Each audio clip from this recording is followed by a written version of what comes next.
Hoje eu acordei dramática, acordei escapista, subjetiva, acordei nostálgica, acordei melancólica, acordei muito romântica hoje. Precisei, tive a necessidade de vir aqui falar com vocês hoje sobre um mashup que eu particularmente amei. Eu acho que pra mim assim foi o mashup mais redondinho que a Taylor já fez na vida dela. Não que eu tenha acompanhado todos, né? Não acompanhei, mas eu tô no processo, tá? Por favor, me perdoem.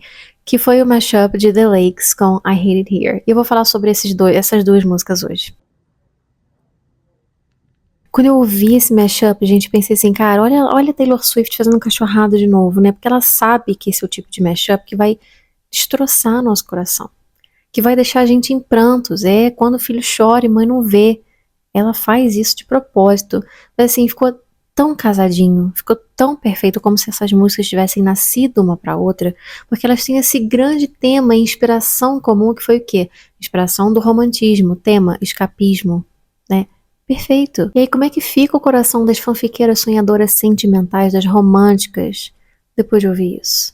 A gente fica ali precisando de uma terapia, né? Mas bom, se vocês me acompanham também lá no Instagram, vocês sabem que vira e mexe estou falando de romantismo. E sempre que eu falo, que eu uso a palavra romantismo, não me refiro assim a atos apaixonados, aquela coisa da paixão, entendeu? Não é isso. Eu estou falando do movimento literário, aquele mesmo que nasceu lá no finalzinho do século XVIII, entrou ali no século XIX, e é justamente esse romantismo que vai permear essas duas músicas. Diga-se de passagem, os dois álbuns. Eu gosto muito de falar de romantismo e pra mim é como se esse movimento tivesse sido, sabe aquele suspiro de alívio que a gente dá depois de um tempo, depois de passar por uma situação particularmente difícil?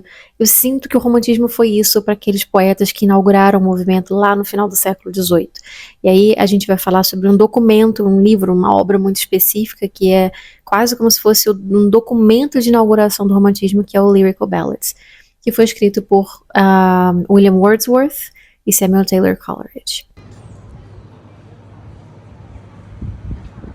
Inclusive é nesse livro que a gente vai encontrar The Rime of the Ancient Mariner, que inspirou a música The Albatross. Então a gente sabe que assim, a Taylor colhe muita inspiração desse período específico, dessas obras, desses poetas. Foram justamente esses os poetas que tentaram romper com aquele gesso do neoclassicismo, aquela rigidez, aquele tradicionalismo, aquelas formas assim tão quadradas, para tentar trazer algo diferente, para tentar trazer mais emoção, mais sentimentalismo.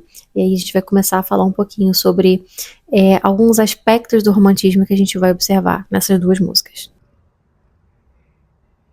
E o que esses poetas fizeram, né? Foi quase como se tivesse acontecido um êxodo urbano, sabe? Se não material, se não físico, foi um êxodo urbano espiritual. Porque houve um foco muito grande na natureza, esses poetas buscaram esse recolhimento no interior para produzir as suas obras. O folclore é muito isso, né? Acho que ele trouxe essa ideia do romantismo pra gente de escape, de recolhimento, de autorreflexão, de individualismo, mas também de muita criação, de muito sentimentalismo, de muita imaginação. E a própria imagem, né, da capa que a gente tem aí, a Taylor como um bardo vagando pela floresta, criando e disseminando histórias através de gerações. E de novo, é impossível você falar de romantismo em inglês, vamos localizar, romantismo em inglês sem citar nomes como William Wordsworth e Samuel Taylor Coleridge, que formavam parte daquele grupo chamado os Poetas do Lago.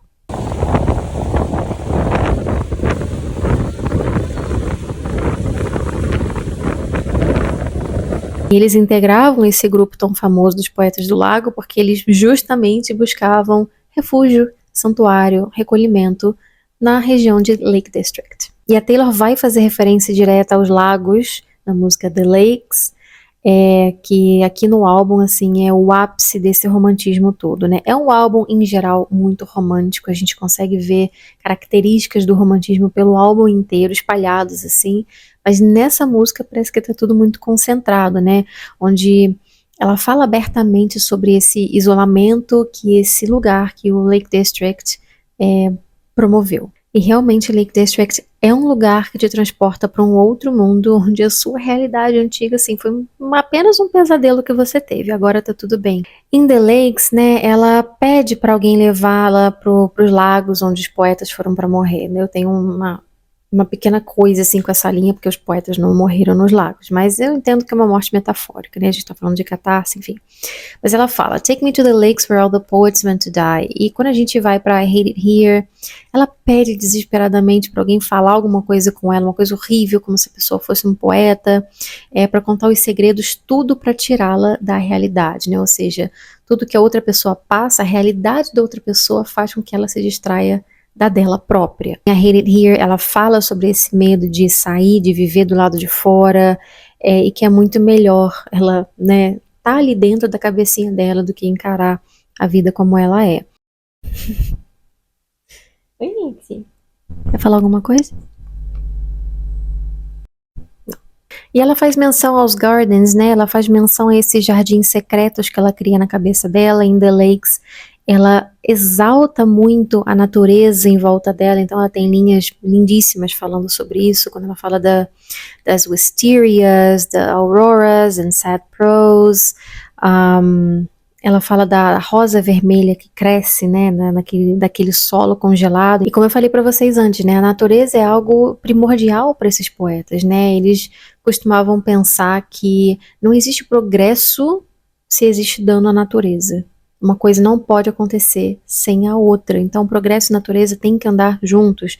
E esses poetas viam na natureza, nesse ambiente rural, interiorano, justamente uma grande força, uma fonte de mistérios que eles comparavam com o espírito humano, né, com o ímpeto humano. Então, muitas vezes a gente vai ver, por exemplo, fenômenos naturais sendo comparados a certas ações humanas. Tem inclusive um poema de Wordsworth que eu amo, que chama I Wander Lonely as a Cloud, se não me engano, onde ele relata essa visão que ele teve dos narcisos amarelos em um vale. É um poema lindíssimo e é simples ao mesmo tempo, né? Você pensar que uma mera visão de um campo florido gerou um poema desse, né? Foi inspiração para esse poema. Inclusive, a Taylor menciona o Wordsworth diretamente. Ela faz um trocadilho, na verdade, na música The Lakes. Existe também a questão do pertencimento, né? Os poetas românticos eram muito nostálgicos, ou seja, buscavam essa coisa do passado, né? Da Idade Média, do folclore, dos mitos. É uma coisa muito sentimentalista, né? Que a Taylor também traz para a música dela. Ela fala isso mais em I Hate It Here, dessa coisa do desejo de viver no passado, como se o passado fosse uma época muito melhor do que essa época atual. Mas ela também fala que a nostalgia é um truque da mente, sabe? Porque, obviamente, que não era tudo mil maravilhas viver no passado, mas, como a gente vive nessa situação atual e a gente muitas vezes não lida muito bem com essas dificuldades, a gente acaba achando que, porque no tempo passado que era melhor.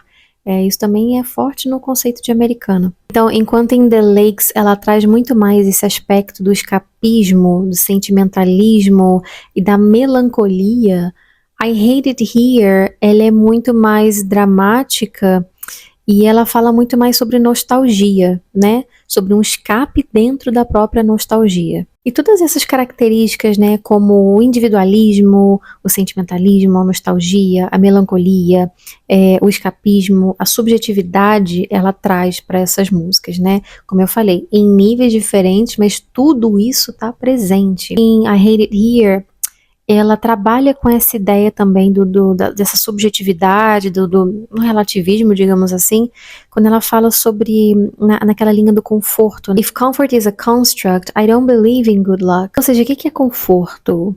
O que é sorte? Sabe? São duas ideias completamente abstratas, são duas ideias muito subjetivas que podem ser intangíveis, inalcançáveis. Então, assim, além do drama, além da nostalgia, I Hate It Here também é mais pessimista que The Lakes. O pessimismo também é uma marca dos poetas românticos. Então são duas músicas unidas por um mesmo movimento literário que bebem dessa mesma fonte, mas que trabalham com suas características de maneiras distintas, né? Como eu falei, The Lakes muito mais melancólica, muito mais escapista, e a gente tem a I Hate It Here, que também é escapista, mas é um tom muito mais negativo, com esse desejo intenso de você voltar para o passado, porque essa sua realidade não pode ter nada pior do que essa sua realidade. Muitas vezes, quando eu falo de coesão artística, é sobre isso, sabe? E não é que você tenha que trabalhar exatamente a mesma coisa em todas as músicas e trazer exatamente os mesmos motivos ou as mesmas linhas e fazer referências diretas, não é isso. Mas é você usar um fio condutor de uma maneira muito sutil, que foi o que ela fez aqui com o romantismo, ligando o folklore, ligando com o Torture Poets Department e especificamente The Lakes com I Hate It Here, que são duas músicas que querem refutar essa realidade para viver em outra, que é muito melhor, é muito mais confortável, é muito mais gentil com essa narradora. Parabéns, Taylor Swift, por ter acabado com a gente com esse mashup. São duas músicas excelentes, são duas das minhas músicas favoritas. Acho que The Lakes é a minha... Não, mentira, August. Mas The Lakes é a minha segunda música favorita de folklore e I Hate It Here é com certeza uma das minhas favoritas de Tortured Poets Department. Agora comentem aqui embaixo um mashup que vocês querem que eu comente, porque assim, tem vários, né? Eu quero saber por onde começar. Espero que vocês tenham gostado do vídeo. Beijo e até o próximo.